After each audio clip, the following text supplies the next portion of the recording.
ബലിപെരുന്നാൾ ആഘോഷത്തിൽ ഗൾഫ് നാടുകൾ UAE-യിലെ പള്ളികളിലും ഈദ്ഗാഹുകളിലും പെരുന്നാൾ നമസ്കാരം നടന്നു. വിവിധ ഇടങ്ങളിൽ മലയാളത്തിലും ഈദ്ഗാഹുകൾ ഒരുക്കിയിട്ടുണ്ട്.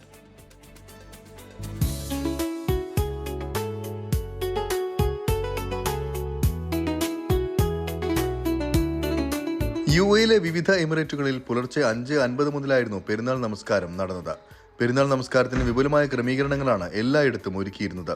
ദുബായിലും ഷാർജയിലും അജ്മാനിലും ഇത്തവണയും മലയാളത്തിലുള്ള ഈദ്ഗാഹുകൾ സജ്ജമാക്കിയിരുന്നു.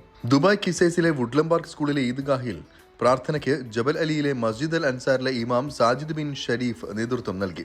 അൽഖൂസിൽ അൽമനാറിന്റെ നേതൃത്വത്തിലുള്ള ഈദ്ഗാഹിൽ മൗലവി അബ്ദുൽ സലാം മോങ്ങം നേതൃത്വം നൽകി.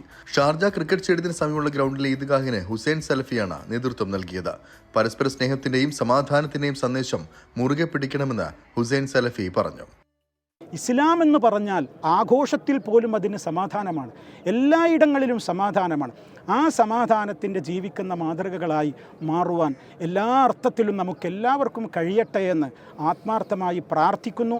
എല്ലാവർക്കും ഒരിക്കൽ കൂടി ഹൃദ്യമായ ഈ സമാധാനത്തിൻ്റെ ഈദുൽ അദ്ഹയുടെ ആശംസകൾ ചൊരിയുന്നു. വിവിധയിടങ്ങളിൽ നടന്ന പ്രാർത്ഥനകളിൽ UAE ഭരണാധികാരികളും പങ്കെടുത്തു. ഭരണാധികാരികൾ സ്വദേശികൾക്കും വിദേശികൾക്കും ബലിപെരുന്നാൾ ആശംസകൾ നേർന്നു.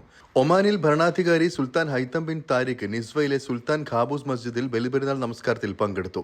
ഖത്തർ ഭരണാധികാരി ലുസൈൽ പ്രാർത്ഥനാ മൈതാനിൽ നടന്ന പെരുന്നാൾ നമസ്കാരത്തിലാണ് പങ്കെടുത്തത്.